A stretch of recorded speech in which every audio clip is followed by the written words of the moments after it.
बिस्मिल्लाहिर्रहमानिर्रहीम। जो previous lecture हमने डिस्कस किया था उसमें हमने यहाँ तक देखा था सेमीकंडक्टर मटेरियल के पॉइंट ऑफ व्यू से कि जब रूम टेम्परेचर की बात करते हैं तब जो है इसकी कंडक्टिविटी जो है वो इंक्रीज हो जाती है। जब जीरो केल्विन पे देखते हैं तो उसमें कोई भी इलेक्ट्रॉन जो है वो अपना कोवलेंट बॉन्ड ब्रेक करके बाहर नहीं जाता। तो यहाँ पर कोई भी कंडक्टिविटी जो है इसकी स्टार्ट नहीं हुई। रूम टेम्परेचर की जब हम बात करते हैं या हम कहते हैं टेम्परेचर जो है वो जीरो केल्विन से ग्रेटर हो गया है तो इसकी कंडक्टिविटी में हमें इजाफा देखने में मिलता है या हमें लगता है कि कंडक्टिविटी जो है वो स्टार्ट हो गई है। तो अभी यहाँ से हम स्टार्ट लेते हैं आज के लेक्चर का। यहाँ पर भी नजर आ रहा है कि हमारे पास दो बैंड होते हैं, एक वैलेंस बैंड है और एक कंडक्शन बैंड है। जब इलेक्ट्रॉन जो है वो वैलेंस बैंड से कंडक्शन बैंड में मूव कर जाते हैं तो पीछे जो है उनकी जगह पे होल्स जो है वो क्रिएट हो जाते हैं। जो एम्प्टी स्पेसेस वैलेंस बैंड में रह जाती है उनको हम होल्स का नाम देते हैं और यहाँ पर इलेक्ट्रॉन जो है वो इस एनर्जी के गैप को कवर करने के बाद कंडक्शन में चले गए हैं। तो ये जो हमें इस गैप को कवर करने के लिए जो एनर्जी बेसिकली चाहिए होती है वो हमें जब टेम्परेचर राइज करते हैं तो हम थर्मल कंडक्टिविटी जो होती है या थर्मल एनर्जी जो हम इसको प्रोवाइड करते हैं वो इसको इतना कैपेबल कर देती है कि वो वैलेंस बैंड से कंडक्शन बैंड में मूव कर सकें। तो अभी हम डिस्कस करेंगे सिलिकॉन लेटेस को। ठीक है, सिलिकॉन लेटेस का स्ट्रक्चर अगर हम ऑब्जर्व करें तो हम स्टार्ट लेते हैं सिलिकॉन के एटम से। सिलिकॉन के एटम में हमें पता है कि उसके 4 इलेक्ट्रॉन्स इसके वैलेंस शेल में पाए जाते हैं। ठीक है, इसका मतलब है कि उसकी वैलेंसी 4 है तो वो मजीद 4 के साथ अटैच होने की कैपेबिलिटी रखता है। तो ये एक सिलिकॉन इलेक्ट्रॉन है और फिर उसके बाद जो है इसके साथ बाकी 4 मजीद अटैच होके इसी तरह से मजीद जो है वो इसके साथ सिलिकॉन एटम जो है वो अटैच होते जाएंगे। ठीक है, तो हम कह सकते हैं कि हर सिलिकॉन एटम जो है वो 4 नेबरहुड इलेक्ट्रॉन्स के साथ इसके जो 4 इलेक्ट्रॉन्स होते हैं सिलिकॉन के वो 4 नेबरहुड इलेक्ट्रॉन्स के साथ अटैच होके टोटल जो है वो इलेक्ट्रॉन्स 8 जो है वो अपने आउटर शेल में बना लेते हैं। तो बेसिकली हमें 8 ही चाहिए होते हैं। नॉर्मली हम यही प्रेफर करते हैं कि वैलेंस शेल में 8 इलेक्ट्रॉन्स हों। ठीक है, तो इस तरह से शेयरिंग के साथ इसके पास 8 इलेक्ट्रॉन्स जो है वो आ जाते हैं। अभी हम अगर जीरो केल्विन की बात करें तो यहाँ पर सारे के सारे इलेक्ट्रॉन्स जो है वो हमें ये नजर आ रहा है कि वो सारे के सारे कोवलेंट बॉन्ड के साथ अटैच है। ठीक है, कोई भी इलेक्ट्रॉन है वो हमें फ्री नजर नहीं आ रहा। अब जैसे ही हम इसको हीट प्रोवाइड करते हैं या हम यही कंसीडर कर लेते हैं कि हमारे पास ये रूम टेम्परेचर है। ठीक है, तो रूम टेम्परेचर पर जब भी हम बात करें तो इसकी जो है वो कंडक्टिविटी स्टार्ट हो जाएगी। अभी यहाँ से देखिएगा इलेक्ट्रॉन जो है वो उन्होंने अपना बॉन्ड ब्रेक करके सेंटर में आ गए तो यहाँ पर फ्री इलेक्ट्रॉन जो है वो हमारे पास आ गए। तो इस तरह से इसकी कंडक्टिविटी में इजाफा हो गया। तो हम यहाँ पर एक चीज़ ऑब्जर्व कर सकते हैं कि जैसे ही हम टेम्परेचर को बढ़ाते हैं वैसे वैसे इसकी कंडक्टिविटी में इजाफा होता जाता है। ठीक है, अभी जो है हम इसका बिहेवियर देखते हैं कि इसका अगर हम ग्राफिकल पॉइंट ऑफ व्यू से देखें तो फ्री इलेक्ट्रॉन जो क्रिएट होते हैं या जो होल क्रिएट होते हैं उनका टेम्परेचर के साथ क्या जो है वो रिलेशनशिप होता है। तो ये एक्सपोनेंशियली इंक्रीज करते हैं। तो जैसे ही अगर हम ग्राफ को ऑब्जर्व करें तो उसमें देखते हैं कि जैसे जैसे टेम्परेचर राइज होता जा रहा है वैसे वैसे हमारे पास जो है वो इसकी कंडक्टिविटी जो है वो बढ़ती जा रही है। ठीक है, तो conductivity of semiconductor is influenced by temperature और exponentially rise as temperature rises. ठीक है, तो अब हमने अगर इस कंडक्टिविटी को इंक्रीज करना हो तो हमारे पास दो मेन हमारे पास कंक्लूजन आते हैं। एक तो ये कि हम उसका टेम्परेचर जो है वो इंक्रीज करते हैं। इंक्रीज करने से टेम्परेचर को हमारे पास चार्ज कैरियर जो होते हैं उनकी कंसंट्रेशन बढ़ जाती है। ठीक है, पहला ऑप्शन तो हमारे पास ये होता है हम टेम्परेचर को इंक्रीज करते हैं। अब दूसरा ऑप्शन हमारे पास ये होता है कि हम कोई ना कोई एक्सटर्नल सोर्स जो है उसको यूज़ करें। एक्सटर्नल सोर्स से मुराद ये होता है कि हमारे पास सिलिकॉन एटम में अगर हम कोई इम्प्योरिटी ऐड कर देते हैं तो उसकी कंडक्टिविटी जो है वो इन्हांस हो जाती है। तो इस प्रोसेस को हम नाम देते हैं डोपिंग का। ठीक है, इसको हम इम्प्लांट भी कहते हैं। ये सारी टर्म्स आपने याद रखनी है।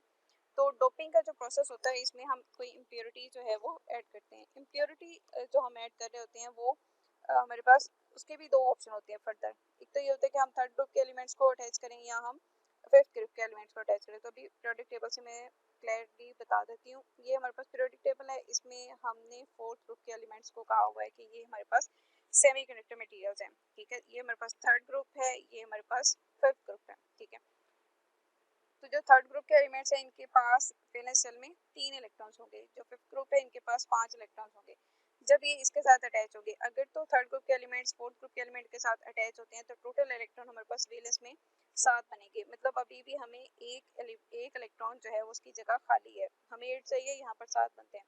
तो जो जगह खाली होगी वहाँ पर होल जनरेट हो जाएगा। तो हम यहाँ से याद रखेंगे कि जब हम फोर्थ ग्रुप के साथ थर्ड ग्रुप को अटैच करते हैं एज एन इम्प्योरिटी जो है वो थर्ड ग्रुप फोर्थ के साथ करते हैं तो हमारे पास जो है वो पी टाइप मटेरियल बनता है। एक इलेक्ट्रॉन की कमी रह जाती है, होल जनरेट लेते हैं।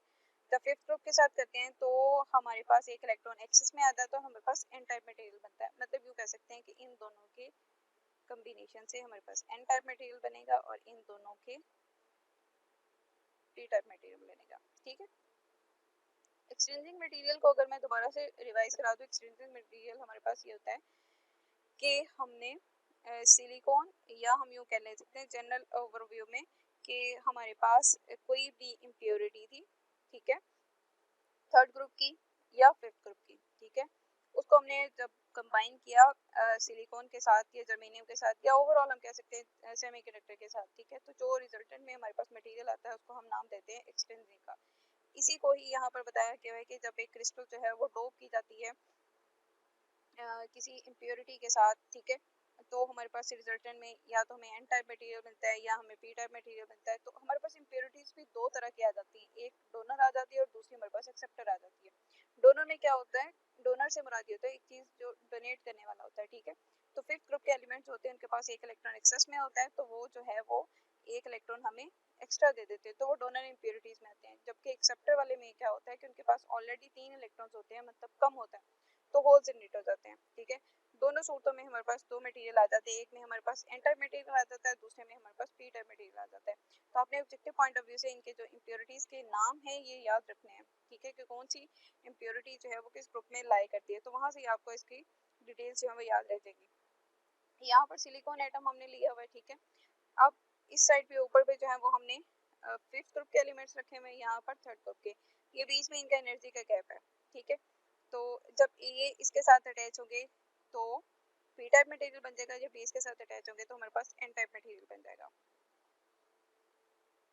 अब जो है वो हमारे पास एन टाइप मटेरियल को अगर हम दोबारा से देखते हैं टेम्परेचर के पॉइंट ऑफ व्यू से, तो 0 केल्विन पे कोई भी कंडक्शन स्टार्ट नहीं है, ठीक है, कोई भी इलेक्ट्रॉन जो है वो वैलेंस बैंड से कंडक्शन बैंड तक सक्सेसफुल नहीं पहुंचा, यहाँ पर रुक गए। जब 0 केल्विन से ज़्यादा टेम्परेचर हमारे पास 50 केल्विन हो गया तो यहाँ पर जो है वो इलेक्ट्रॉन जो है वो मूव करके कंडक्शन बैंड में चले गए हैं।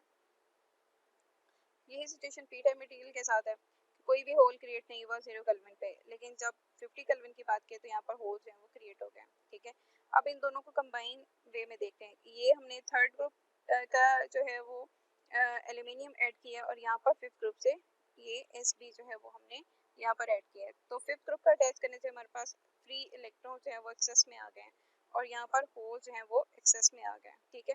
तो ये हमारे पास एक्सेस में होल्स आने का मतलब ये है कि एल्यूमिनियम ने 3 के साथ तो सक्सेसफुली कोवलेंट बॉन्ड बना लिया और इसके पास 3 ही इलेक्ट्रॉन्स थे, चौथा इलेक्ट्रॉन इसके पास है ही नहीं, ठीक है, तो इसका मतलब यहाँ पर होल क्रिएट हो जाएगा। तो ये एक्सेप्टर इम्प्योरिटी थी, यहाँ पर इसने एक इलेक्ट्रॉन एक्सेस में दे दिया, 4 सक्सेसफुली कोवलेंट बॉन्ड बना लिए, जबकि 5वां इलेक्ट्रॉन जिसने वैसे ही फ्री जो है वो रह गया, क्योंकि कोई और सिलिकॉन के पास इलेक्ट्रॉन है ही नहीं जो इसके साथ कोवलेंट बॉन्ड बना सके, तो यहाँ पर फ्री में हमारे पास इलेक्ट्रॉन्स आ गए और यहाँ पर होल्स आ गए।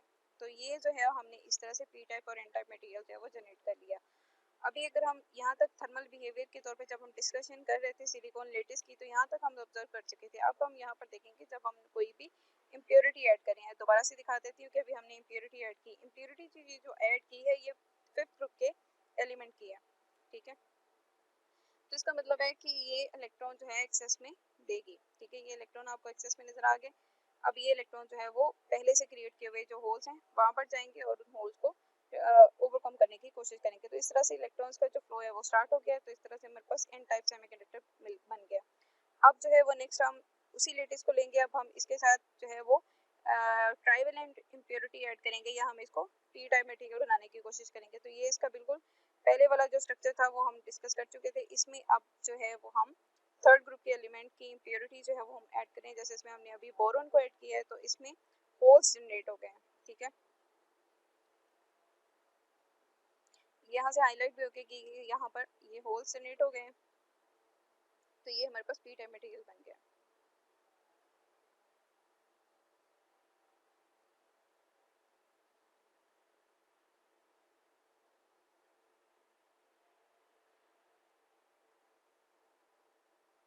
अब अगर हम पी एन जंक्शन की बात करते हैं, पी एन जंक्शन में क्या होता है कि एक साइड पे हमने एन टाइप मटेरियल ले लिया, दूसरी साइड पे पी टाइप मटेरियल ले लिया, इन दोनों को कंबाइन कर लिया। जैसे हम कंबाइन करेंगे तो पहले स्टेप में तो इनकी डिफ्यूजन स्टार्ट हो जाएगी, पी साइड से होल्स और एन साइड से इलेक्ट्रॉन्स ये डिफ्यूज होना स्टार्ट हो जाएंगे, ठीक है, क्योंकि यहाँ पर इलेक्ट्रॉन्स पे नेगेटिव चार्ज होता है, यहाँ पर होल्स होते हैं इन पे पॉजिटिव चार्ज होता है, तो इनका डिफ्यूजन स्टार्ट हो जाएगा।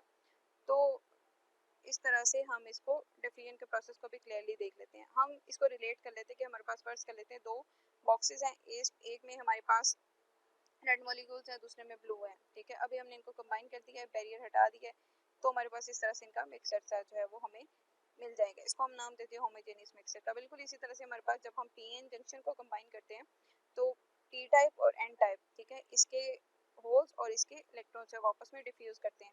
अब ये इलेक्ट्रॉन अपनी जगह छोड़कर यहाँ पर जाके एक्यूमुलेट हो रहे हैं, इसका मतलब यहाँ पे जो चार्ज है वो नेगेटिव आ जाएगा। यहाँ पर इलेक्ट्रॉन अपनी जगह छोड़ के जाते हैं तो यहाँ पर पॉजिटिव आ जाएगा। तो ये एक चार्जेस की लेयर सी बन जाती है।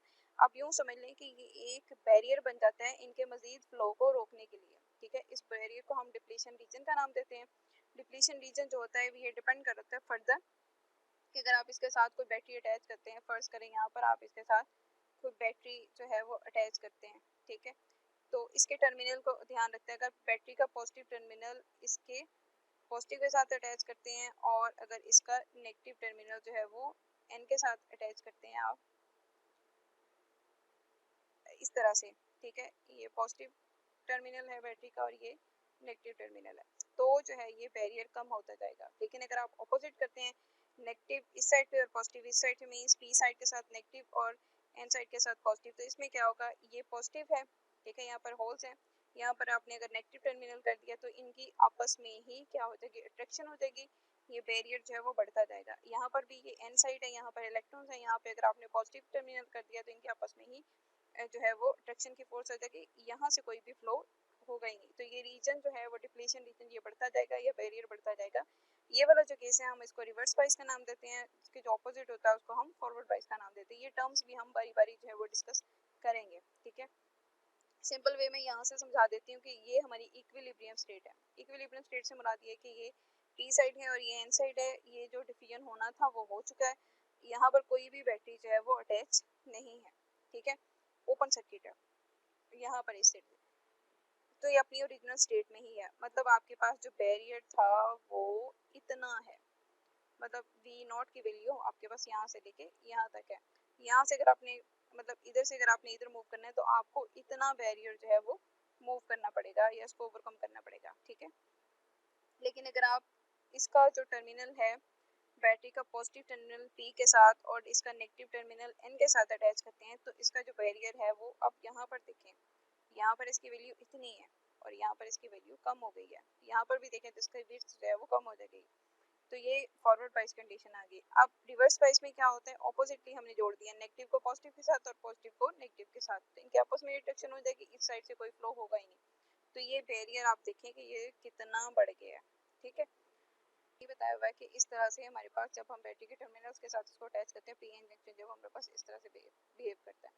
तो अगर हम इसको लेटेस्ट के तौर पे या फील्ड अप्लाई करते हैं, ये पी टाइप हमारे पास मटेरियल है, ये हमारे पास एन टाइप मटेरियल है, अगर हमने इसको अटैच किया टर्मिनल के साथ इलेक्ट्रिक फील्ड हम अगर हमने इसको प्रोवाइड कर दी तो इस साइड पे पॉजिटिव है, इस साइड पे नेगेटिव है, तो हमारे पास जो इलेक्ट्रॉन्स होंगे जिनके ऊपर नेगेटिव चार्ज होगा वो इस साइड पे एक्यूमुलेट हो जाएंगे, जिनके ऊपर पॉजिटिव चार्ज होगा वो इस साइड पे एक्यूमुलेट हो जाएंगे, ठीक है।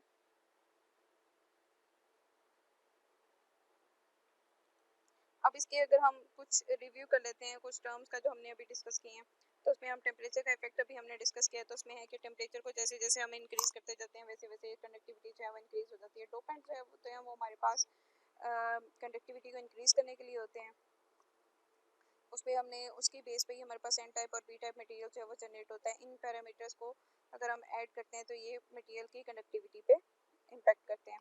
इसके अलावा जो चीज़ें करती हैं वो क्रॉस सेक्शनल एरिया होता है, रेजिस्टेंस होती है, लेंथ होती है। अब क्रॉस सेक्शनल एरिया और रेजिस्टेंस इन दोनों का इन्वर्स रिलेशन होता है, जितना एरिया जो है वो आप बढ़ाते जाते हैं रेजिस्टेंस कम होती जाती है और जितनी लेंथ आप बढ़ाते जाते हैं रेजिस्टेंस भी बढ़ती जाती है। तो ये पी एन जंक्शन है, इसमें कोई भी इलेक्ट्रिक बायस जो है वो अप्लाइड नहीं है। अभी सिंपल पी एन जंक्शन पड़ा हुआ है, एक साइड पे इसके पी टाइप मटेरियल है, दूसरी साइड पे एन टाइप मटेरियल है, ठीक है। तो एन टाइप मटेरियल में आपने आर्सेनिक को ऐड किया हुआ है एज एन इम्प्योरिटी और पी टाइप पे आपने बोरोन को ऐड किया हुआ है एज एन इम्प्योरिटी। तो पी टाइप में आपके पास होल जो है एक्सेस में है और यहाँ पर आपके पास फ्री इलेक्ट्रॉन्स हैं एक्सेस में। तो डिफ्यूजन इफेक्ट इसमें होगा जब ये जो है आपस में डिफ्यूज होंगे, ठीक है। तो दरमियान में एक रीजन बन जाएगा जिसको हम नाम देंगे डिप्लेशन रीजन का। ठीक है, तो ये डिप्लेशन रीजन जो है वो हमने प्रीवियस स्लाइड में पढ़ा था। यहाँ पे मैं दोबारा से इसको इंटरेस्टिंग वे में रिवाइज कराने की कोशिश कर रही हूँ ताकि आपको याद रहे। तो फिजिक्स जो है वो डिप्लेशन रीजन की वो यही होती है कि इलेक्ट्रॉन जो है वो लॉस हो जाते हैं एन टाइप से, तो अपनी जगह छोड़ के जब जाते हैं तो वहाँ पर पॉजिटिव चार्जेस जो है वो हमें देखने को मिलते हैं। जिस जगह पे जाके कैम्बुलेट होते हैं वहाँ पे नेगेटिव, तो एक लेयर सी बन जाती है रीजन की जो कि रेजिस्ट करती है मजीद डिफ्यूजन को। ठीक है, तो उसको हम डिप्लेशन रीजन का नाम देते हैं। तो इसको एज एन कैपेसिटर हम इस तरह से देख सकते हैं कि जैसे हम मैंने कहा ना दरमियान में एक लेयर बन जाती है जो इसके डिफ्यूजन को रोकती है, तो मतलब ये एक तरह से दरमियान में एक इंसुलेटर सा बन जाता है, इंसुलेटर की लेयर बन जाती है। इस साइड पे भी चार्जेस हैं, इस साइड पे भी चार्जेस हैं। तो इसको अगर हम कैपेसिटर के साथ रिलेट करें तो कैपेसिटर में भी ये होता है, एक दो प्लेट्स होती हैं पैरेलल जिनके ऊपर चार्जेस जो है वो स्टोर होते हैं और दरमियान में एक इंसुलेटर होता है। तो अगर हम इसको रिलेट करें तो ये बिल्कुल वैसा ही बन रहा है। ठीक है, ये पी टाइप है, ये एन टाइप है, दरमियान में जो है वो हमारे पास इंसुलेटर की लेयर है। तो हम इसको कैपेसिटर के साथ जब रिलेट करते हैं तो कैपेसिटर की ये इक्वेशन आपने ऑलरेडी पढ़ी हुई है, इसको रिवाइज करा रही हूँ। C is equal to Q divided by V. Means से अगर कैपेसिटेंस जो है वो कैपेसिटर की कैलकुलेट करनी होती है तो हमारे पास चार्जेस को ना वोल्टेज के साथ डिवाइड करते हैं तो हमारे पास आंसर आ जाता है। ठीक है, तो पीएन जो होता है वो नॉर्मली कैपेसिटर के तौर पे नहीं हम उसको लेते हैं, हम उसको एक डायोड के तौर पे स्टडी करते हैं। तो जो है वो डायोड जो है वो आप नेक्स्ट लेक्चर में डिस्कस करेंगे कि जब पीएन जंक्शन जो है वो डायोड में किस तरह से बिहेव करता है और कैसे इनका डिफ्यूजन जो है वो स्टार्ट होता है। फॉरवर्ड बाइस के केस में कैसे होता है और रिवर्स बाइस के केस में। अभी जो आपको स्क्रीन पे नजर आ रहा है ये फॉरवर्ड बाइस के केस में है। जब आपने इसको पी टाइप को पॉजिटिव टर्मिनल के साथ और एन टाइप को अपने नेगेटिव टर्मिनल के साथ जब आपने इसको अटैच किया है तो यहाँ पर जो है इसका डिफ्यूजन जो है वो स्टार्ट हो गया है, डिप्लीशन रीजन कम हो गया है। यहाँ से जो इलेक्ट्रॉन है वो फ्लो करके इस साइड पे चले गए, यहाँ पर जो होल्स है वो इस तरफ से नेगेटिव टर्मिनल पे आ गया। ठीक है, अब रिवर्स वाइज को अगर आप देखते हैं तो वो इसके बिल्कुल ऑपोजिट बिहेव करेगा। इसमें डिप्लीशन रीजन जो है वो ग्रो करेगा, उसमें कम हो रहा था इसमें ज़्यादा होगा। ठीक है, इसमें आपने पॉजिटिव को मीन्स पी टाइप को अपने नेगेटिव के साथ अटैच किया और एन टाइप को अपने पॉजिटिव के साथ किया। ठीक है, तो इसमें कोई भी जो फ्लो है वो नहीं होगा क्योंकि यहाँ पर जो बैरियर है वो ज़्यादा हो गया। ठीक है, तो इसलिए उनके लिए डिफ़िकल्ट होता है कि वो इस बैरियर को जो है वो ओवरकम करके आगे मूव करें। तो आज के लिए इतना ही था, मिलते हैं नेक्स्ट लेक्चर में। अल्लाह हाफिज़।